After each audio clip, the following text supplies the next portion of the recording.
사무엘하 6장 1절부터 10절. 우리 함께 같이 읽겠습니다. 살아계신 하나님의 말씀입니다. 다윗이 이스라엘에서 뽑은 무리 3만 명을 다시 모으고 다윗이 일어나 자기와 함께 있는 모든 사람과 더불어 바알레 유다로 가서 거기서 하나님의 궤를 메어오려 하니 그 궤는 그룹들 사이에 좌정하신 만군의 여호와의 이름을 불리는 것이라. 그들이 하나님의 궤를 새 수레에 싣고 산에 있는 아비나답의 집에서 나오는데 아비나답의 아들 우사와 아요가 그 새 수레를 모니라. 그들이 산에 있는 아비나답의 집에서 하나님의 궤를 싣고 나올 때에 아요는 궤 앞에서 가고 다윗과 이스라엘 온 족속은 잣나무로 만든 여러 가지 악기와 수금과 비파와 소고와 양금과 제금으로 여호와 앞에서 연주하더라. 그들이 나곤의 타작마당에 이르러서는 소들이 뛰므로 우사가 손을 들어 하나님의 궤를 붙들었더니 여호와 하나님이 우사가 잘못함으로 말미암아 진노하사 그를 그곳에서 치시니 그가 거기 하나님의 궤 곁에서 죽으니라. 여호와께서 우사를 치심으로 다윗이 분하여 그곳을 베레스 우사라 부르니 그 이름이 오늘까지 이르니라.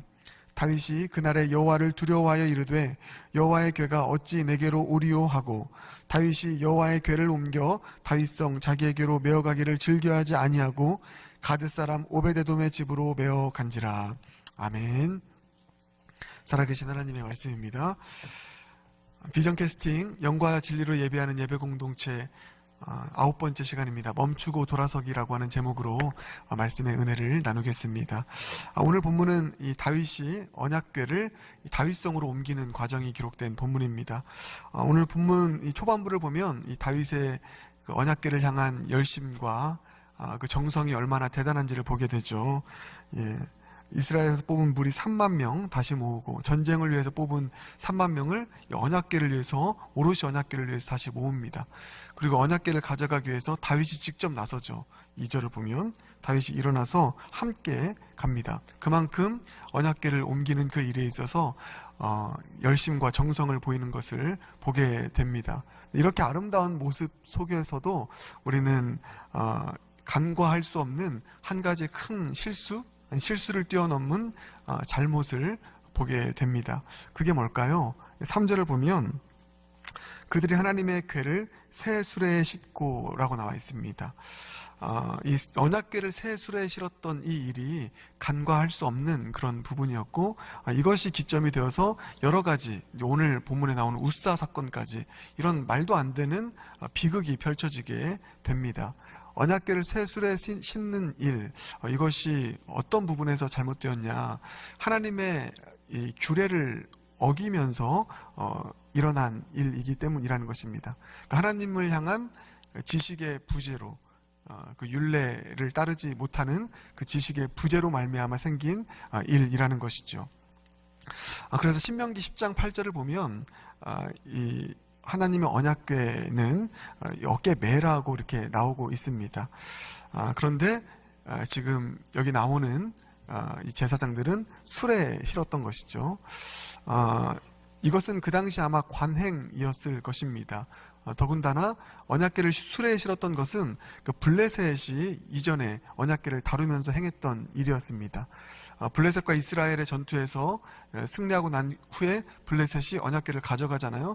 그때 새 수레에 담아서 가져가는 일이 있게 됩니다. 그러니까 이방의 관행을 그대로 따라서 했던 이런 일이 3절에 나오는 일이었음을 보게 되는 것이죠.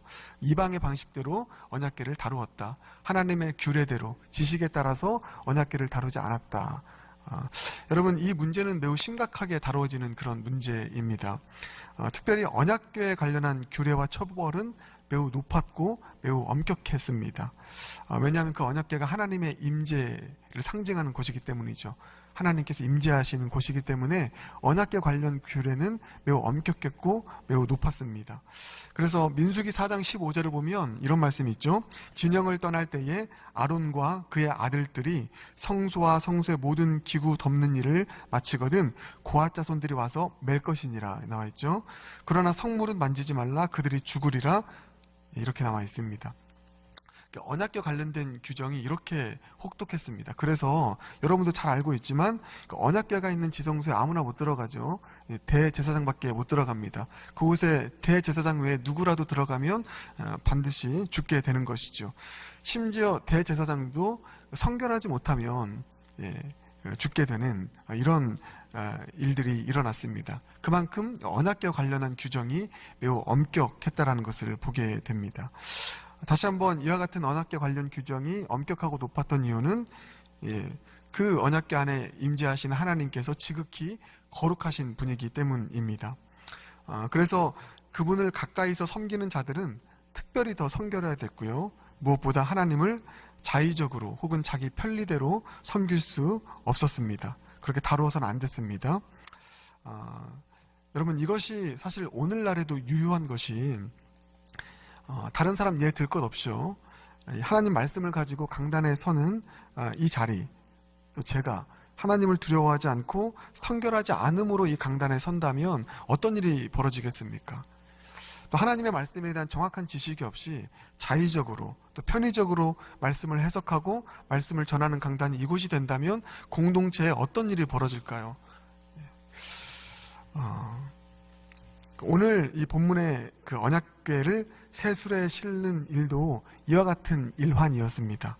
열심은 있었지만 이 지식의 부재로 인해서 하나님의 언약궤를 자의적으로 또 편리주의적으로 다루는 그 일들을 제사장들이 하게 된 것입니다.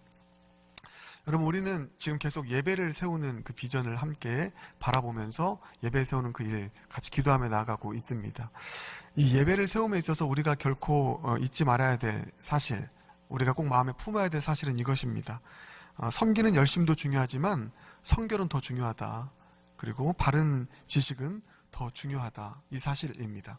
열심보다 더 중요한 것이 성결이고 하나님을 향한 지식이다. 하나님의 방법대로, 하나님이 세운 질서대로 예배하고 섬기는 일, 이것이 더 중요한 것입니다. 왜냐하면 예배의 핵심은 열심 이전에 순종이기 때문입니다. 그래서 여러분, 사실 실제적인 차원으로 넘어가서 생각해 보면 교회의 문제를 일으키는 대부분의 원인은 뭡니까? 잘못된 열심이죠. 잘못된 열심. 교회의 질서와 하나님의 뜻을 벗어난 누군가의 과도한 열심, 잘못된 그 열심이 교회의 예배를 무너지게 하고 공동체를 힘들게 하는, 대부분 그러하더라고요. 잘못된 열심이 얼마나 위험한 것인지를 보게 됩니다. 그래서 바울도 이 사실을 인지했죠. 로마서 10장 2절을 보면 내가 증언하노니 그들이, 이스라엘 백성들이죠, 하나님께 열심히 있으나 올바른 지식을 따른 것이 아니니라. 열심은 있는데 지식의 부재로 인해서 더 큰 어려움을 몰고 왔던 사람들이 이스라엘, 더 나아가서 바울이 그런 삶을 살았습니다. 정말 열심은 있었는데 지식의 부재로 인해서 그리스도를 박해하는 삶을 살았던 것.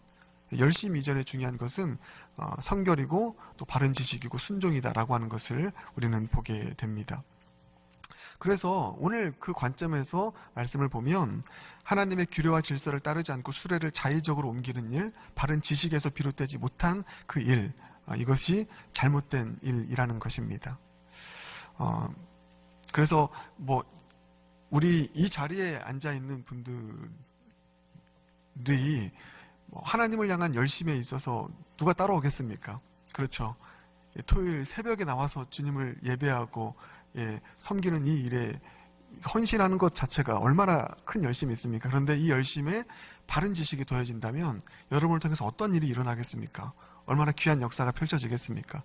그러니까 우리가 이 자리에서 오늘 기도해야 될 것은 바른 열심과 더불어서 바른 지식으로 주님을 알고 주님을 섬기는 예배자로 서는 것, 이 일을 위해서 우리가 기도해야 되지 않겠습니까?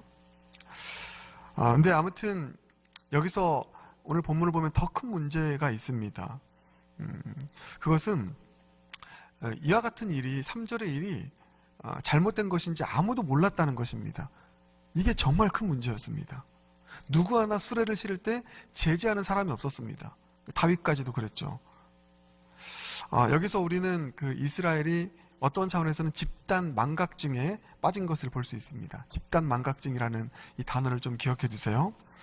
언약궤를 새 수레에 실는 일, 이것이 잘못되었다는 것을 아무도 인지하지 못하고 당연한 것처럼 여기고 그렇게 일을 진행해 나가는 이 집단 망각증에 잠시 빠졌던 것입니다. 여러분 한번 돌아보길 바라겠습니다. 우리에게도 이런 집단 망각증은 있지 않은가? 주님 보시기에 잘못된 것인데 말씀에 입각해서 보면 주님의 뜻이 정말 아닌데 모두가 인식하지 못해서 잘못된 삶을 공동체적으로 살아가고 모두가 인식하지 못해서 잘못된 결정을 공동체적으로 할 때가 있더라고요. 공동체적으로 집단 망각증에 빠져서 잘못된 결정을 함으로 인하여 공동체가 큰 어려움에 빠지게 되는 일들이 적지 않게 일어나게 되는 것을 보게 됩니다. 근데 가장 큰 원인은 이 말씀의 강단이 훼손되었기 때문이죠. 바른 지식으로 말씀이 가르쳐지지 않으니까 집단 망각증에 빠져서 이게 하나님의 뜻이야 라고 하면서 잘못된 열심으로 나아가게 되는 이런 일이 일어나게 되는 것입니다. 여러분, 집단 망각증에 빠지게 되는 이 결정적인 원인이 뭘까요? 그것은 매뉴얼의 부재입니다. 하나님의 말씀이 담겨있는 매뉴얼의 부재. 생각해보면 그렇죠. 이 언약궤 다루는 일이 70년 동안이나 없었습니다. 70년 동안이나 언약궤는 계속 방치되어 있었습니다. 아비나답의 집에 있었는데 사실 이 아비나답의 집과 오늘 다음 주에도 살펴보겠지만 오베데돔의 집이 나오는데 어떻게 보면 정반대죠. 아비나답의 집에서는 이 언약궤를 다루는 일이 하나님 보시기에 합당하지 않았던 것 같습니다. 그래서 3절을 보면 아비나답의 두 아들 우사와 아요가 이 언약궤를 인도하는 과정에서 큰 하나님 앞에서 범죄를 저지르게 되잖아요. 그래서 공동체적으로 예배가 멈추게 되는 일이 생기게 됩니다. 아무튼 이것은 이 매뉴얼의 부재 때문인 것이죠. 언약궤를 다루는 그 매뉴얼을 70년 동안 사용한 일이 없는 거예요.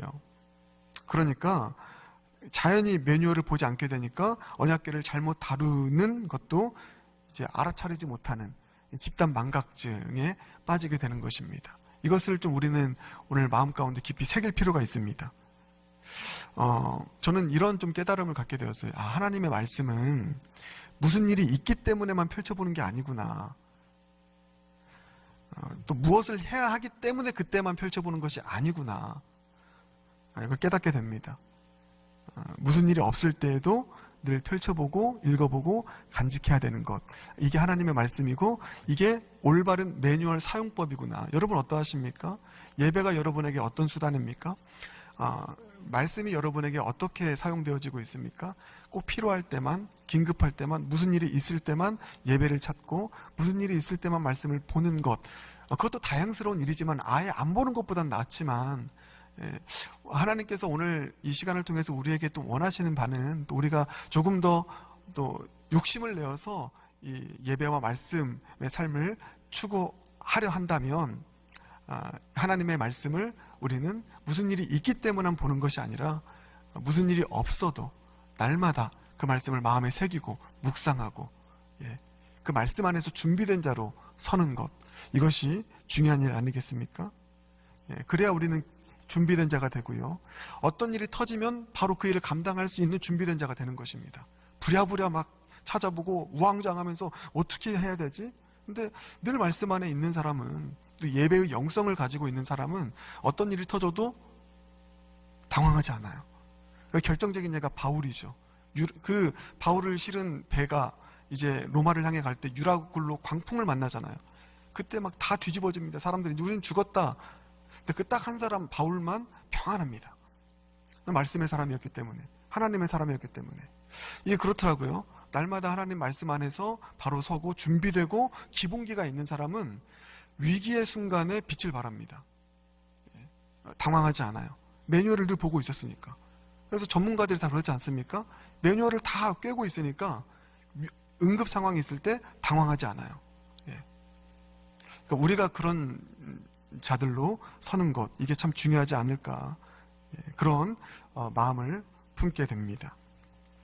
아무튼 우리가 여러분 이 집단 망각증에 빠지지 않기 위해서 필요한 가장 중요한 것, 그래서 매뉴얼을 다루는 자들의 역할이 얼마나 중요한가, 이것을 우리는 깨닫게 됩니다. 말씀 맡은 자들의 역할이요. 이게 집단 망각증에 빠지지 않도록 하기 위해서 너무나 필요한 일이다. 제가 이런 생각을 해봤습니다. 이때 다윗 옆에 사무엘 같은 선지자가 있었다면, 이때 나단 같은 선지자가 조금 더 빨리 다윗 옆에 있었다면, 그래서 이것이 잘못됐다, 하나님의 뜻이 아니다, 우리 좀 돌이켜야 된다 말할 수 있는 말씀 맡은 신실한 사람이 이때 좀 있었다면 상황은 달라지지 않았을까? 이런 상상을 좀 해보게 됩니다. 여러분도 그럴 때 있지 않습니까?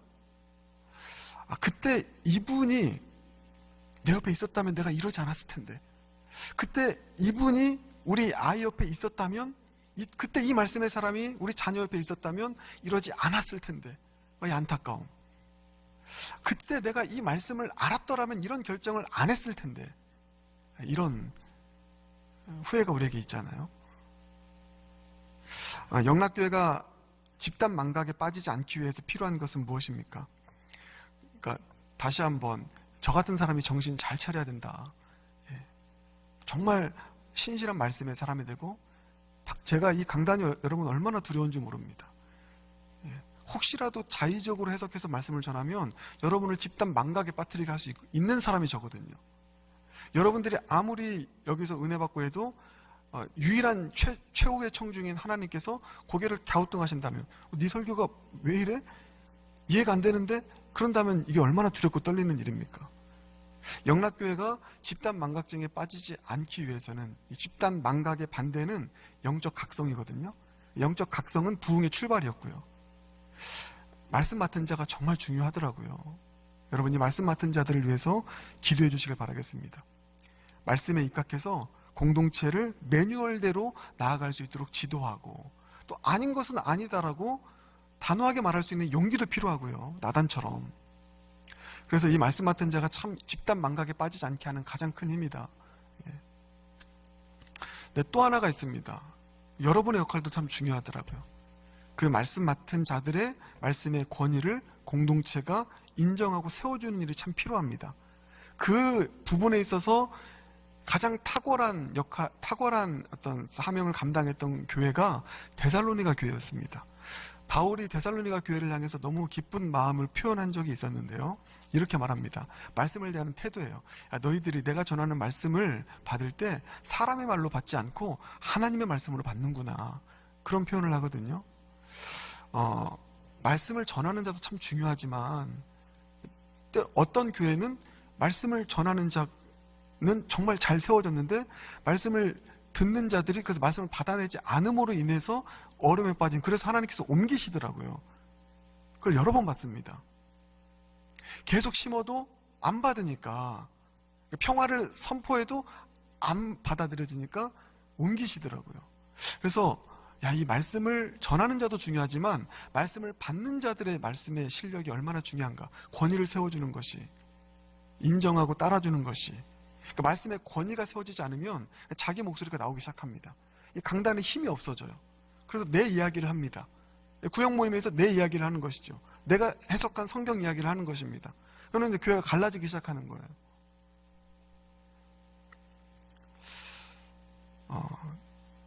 사울 왕이 대표적인 사례 아닙니까? 사울 왕 옆에 가장 그 시대에 탁월했던 사무엘이 있었습니다.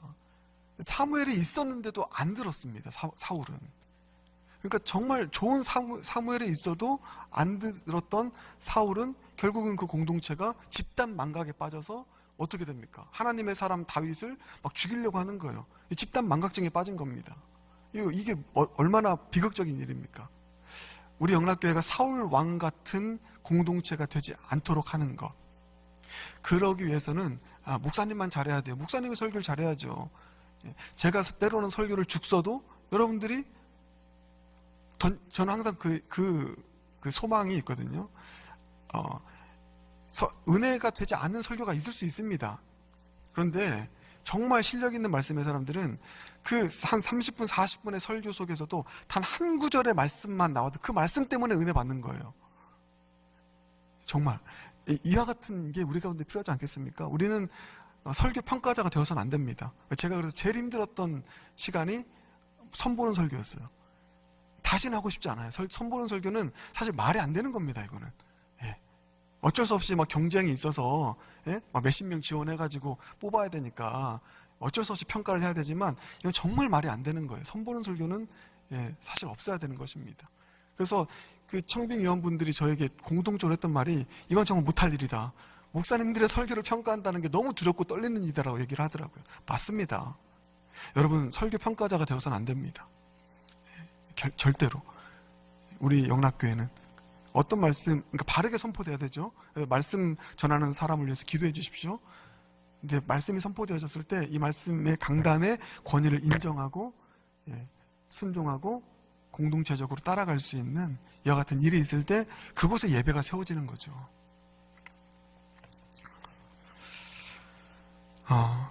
그래서 집단 망각증을 방치하게 될 때 어디에선가 균열이 생깁니다. 반드시 고름이 터집니다. 그게 이제 우사 사건입니다. 우사 사건 6절. 우사가 언약궤를 잘못 다룹니다.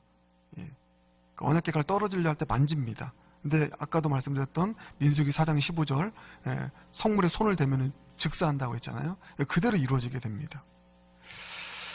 우리가 예배 드릴 때 하나님의 사랑이 참 많이 강조되기 때문에 하나님을 향한 경외심, 그분의 거룩함에 대한 두려움, 두렵고 떨림, 이게 상대적으로 약해진 시대에 살고 있죠.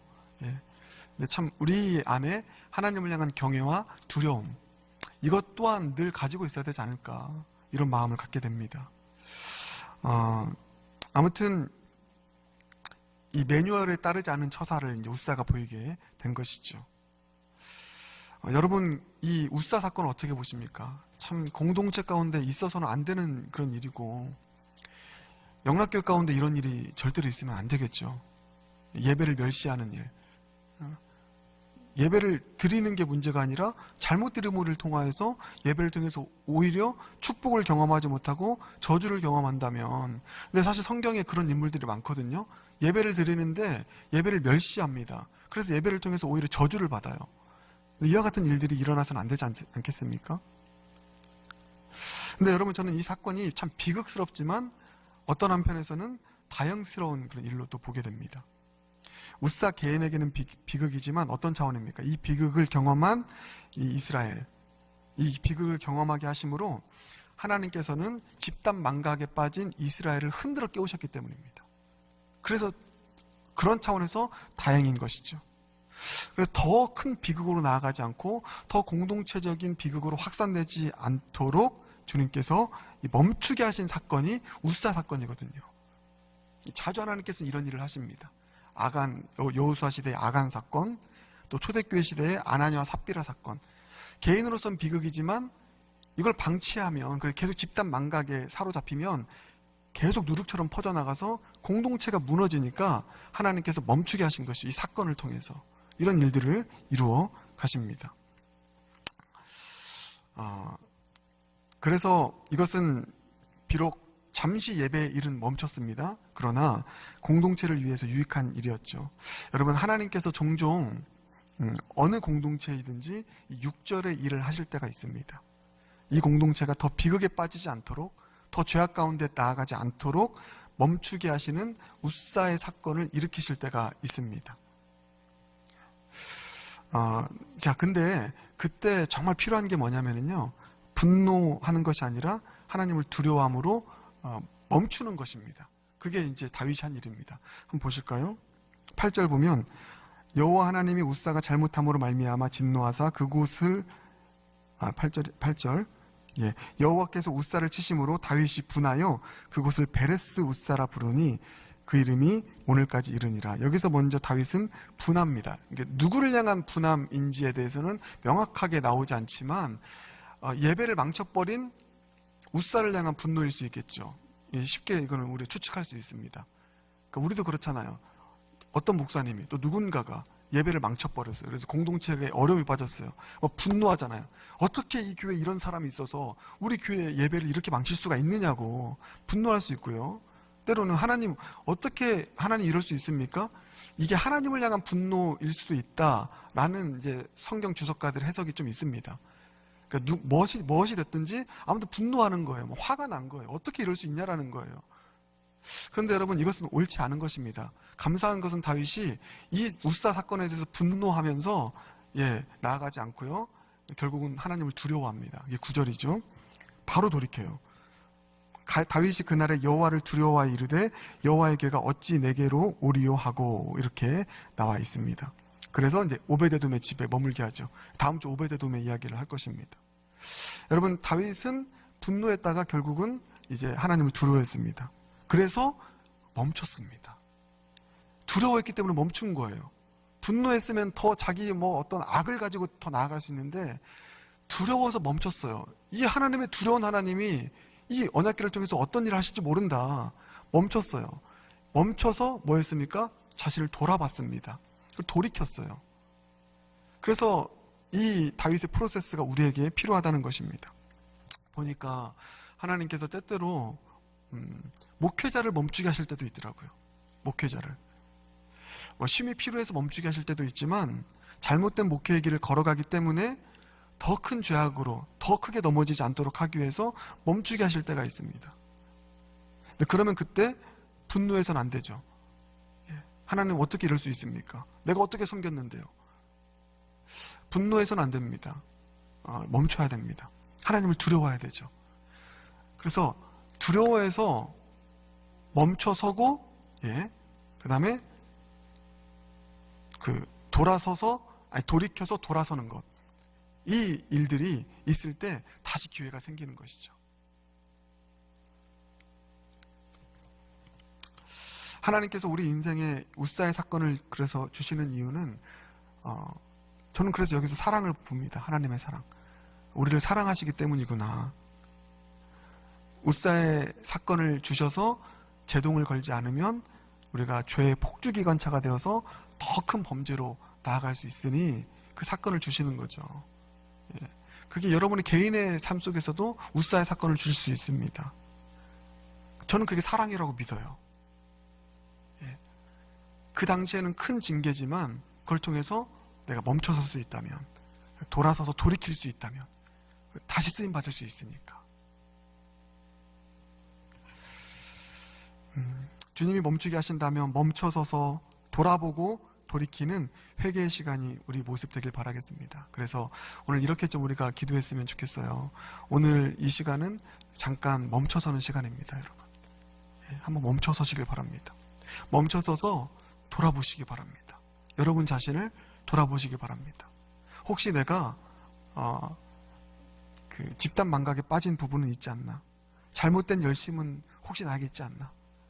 하나님의 뜻은 분명히 아닌데 그 뜻을 깨닫지 못하고 잘못된 열심으로 나아가진 않았나?